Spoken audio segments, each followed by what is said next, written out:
Richest person in the world. Jeff Bezos' rise to no. 1 followed a surge in Amazon.com shares Thursday ahead of the online retailer's earnings report due out later in the day. Amazon.com founder and the Washington Post owner Jeffrey P. Bezos on Thursday briefly became the richest person in the world, displacing Microsoft founder Bill Gates. Bezos' rise to no. 1 followed a surge in Amazon.com shares Thursday.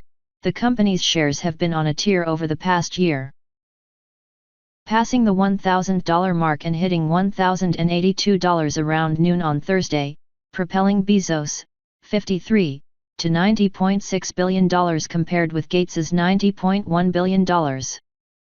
Gates, 61, who built his fortune through Microsoft, has long been among the world's richest and had held the top spot since May 2013.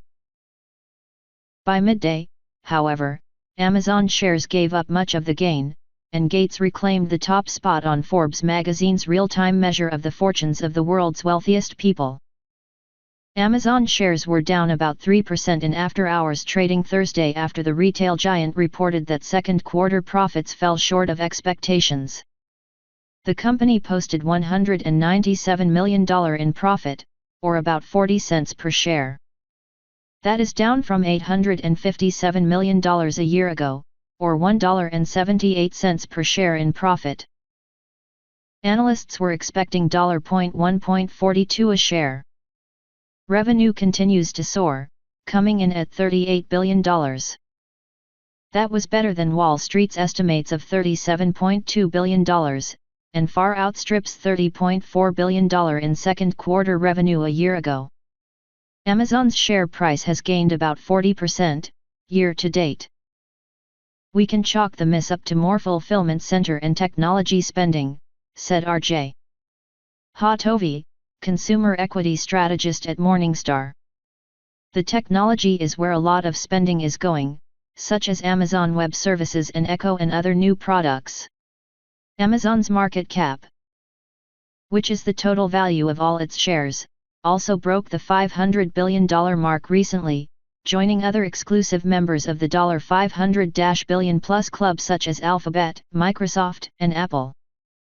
Often referred to as the Everything Store, it has built on its online retail empire and pushed more heavily into groceries and apparel in recent quarters. Amazon Web Services, its cloud computing unit with large government contracts, also accounts for a sizable portion of its profits.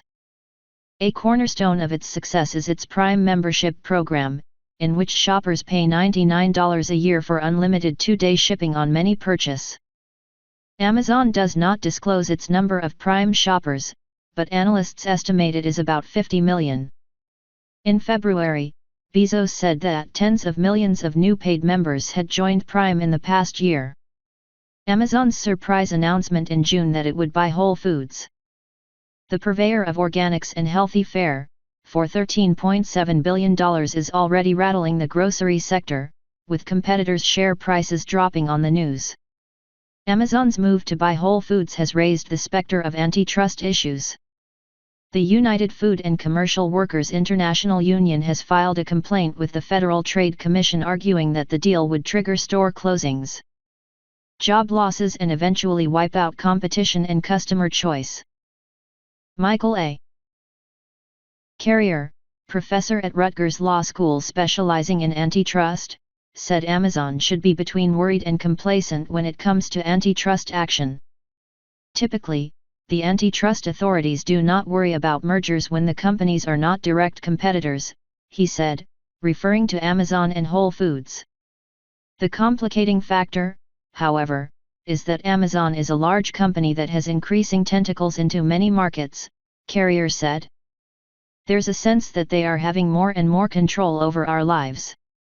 The reason their level of concern should be above complacency is that Washington has noticed that Amazon is getting big. Politicians from the president on down have observed Amazon is large and maybe this merger deserves a closer look. Hatovi said the company's proposed acquisition of Whole Foods would not make it even one of the top 5 brick-and-mortar grocers in the United States. Beyond antitrust, Hatovi said, he is more concerned about a tax that might be levied against the internet retail giant. "My biggest worry is more stringent taxes," he said. He notes that the company relies heavily on the U.S. Postal Service.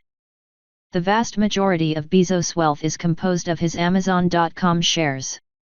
He owns just shy of 17% of the company. He also owns space rocket company Blue Origin. Mae West said, "Too much of a good thing can be wonderful," said Michael Farr, who runs a Washington investment firm. "We presume Mr. Bezos agrees. The power and value of technology can't be overestimated. We believe Mr. Bezos will continue to set records."